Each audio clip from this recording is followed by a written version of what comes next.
kayo, please. Kung may mga tumubo ba. Oh my gosh, kumikid na. Hey berries! Welcome back to my channel again. And if you are not yet part of the Berry fam, please do click the subscribe button down below. And of course, beside the subscribe button, there is a tiny bell button for you to be notified every time that I upload a video here on this channel, if you will click that one. So today guys, I will be reviewing this product. This is the egg face mask from BioAqua.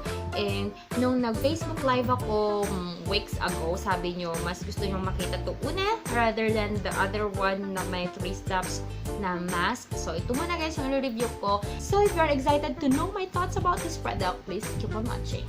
Last night guys, I did apply this mask, the egg face mask from BioAqua sa aking mukha kasi as you may already know, gabi ko lang naman nilalagay yung mga face mask sa mukha ko kasi dun yung mas feeling ko nagsisink in lahat ng nutrients and hydration na nangyayari kapag gabi kasi syempre hindi tayo nag-work or hindi tayo gumagalaw masyado. So yun guys, in-apply ko na siya kagabi and I have some observation and isi-share ko na lang sa inyo. So ito guys, yung packaging niya is the egg face, yung itlog. Lahat kayo nag-comment ata ng itlog sa Facebook live ko.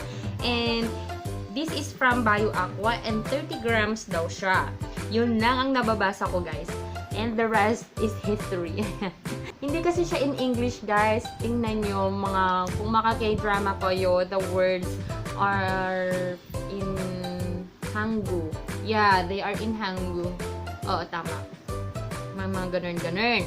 So, hindi ko mabasa kung ano ba yung mga ingredients, kung ano ba yung mga claims ng product na to, or kung what. So, at least meron naman siyang picture dito na nandyan kung paano mo siya ilalagay. So, clean your face daw.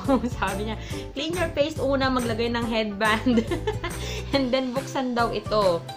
Tapos, ilalagay sa mukha. And then, leave it for 5, 10, 15, 20 minutes. Binilang ko talaga guys yung yung time dyan sa mga relo niya.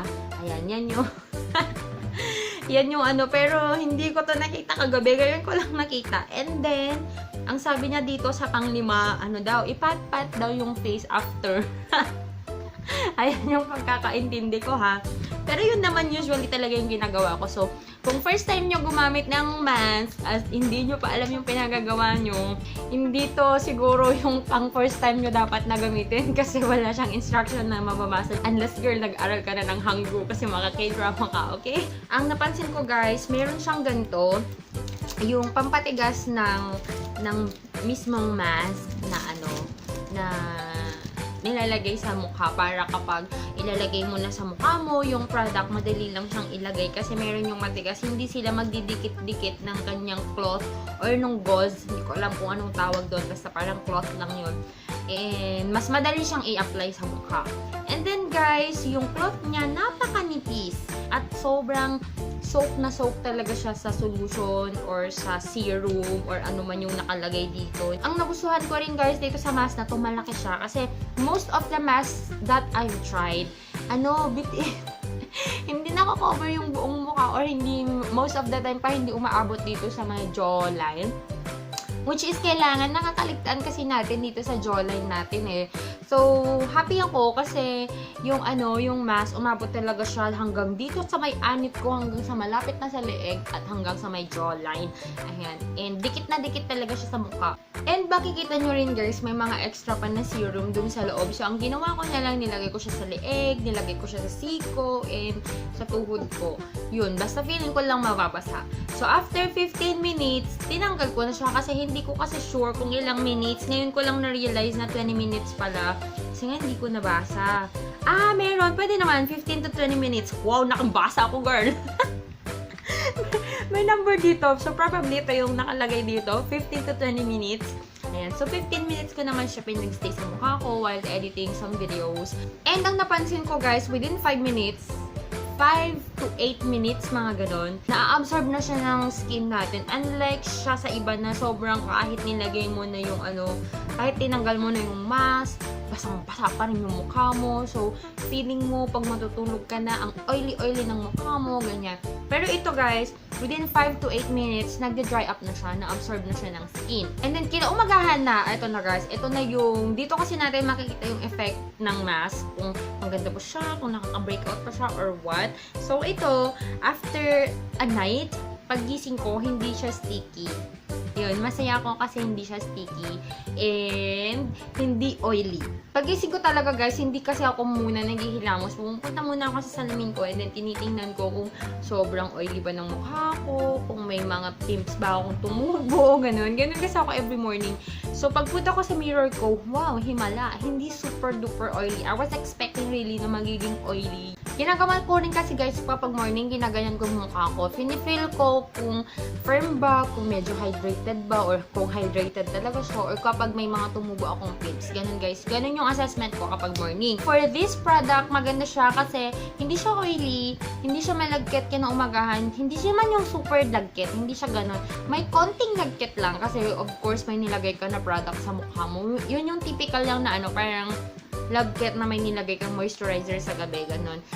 Tapos hindi yung pwede nang pagprituhan ng sunny side up yung mukha mo, hindi siya ganun. And then, na-feel ko din na firm yung mukha, yung parang na-lift, parang ganun yung feeling niya. And fluffy, yung fluffy, kapag ginanyan mo, maganda yung pagkakaano ng skin. Yun yung na-feel ko guys. And for the price na more or less 50 pesos ata, na bili ko lang kasi to guys sa Shopee. And yung napagbilhan ko kasi meron silang mga wholesale ganun or retail. So, nasa sayo na kung anong bibilhin mo para mas makamura ka. So, I will just put the link of the Shopee shop, ayan, na napagbilhan ko. Pero kung interested kayo bumili ng ganito, just head on to their shop. Hindi ako sponsored or anything, okay? So, yun lang guys. All in all, nagustuhan ko naman siya. Yun lang. Sana merong English translation nito para mabasa mo kung ano yung mga ingredients niya. Kasi, syempre, meron yung ibang may mga allergic, sila sa ibang ingredients, ganyan. Kasi, yun. Or kung may iniiwasan ka na product, ganun, hindi mo mababasa kung meron ba dito o wala. Ganun lang guys. Yun yung downside lang nito. But all in all, gusto ko siya kasi manipis. Yung kanyang cloth, meron siyang pampatigas na plastic. In the morning, hindi siya super oily. Medyo sticky lang siya. Pero yung skin fluffy and then hydrated talaga siya. Tapos, so far, wala naman akong breakout.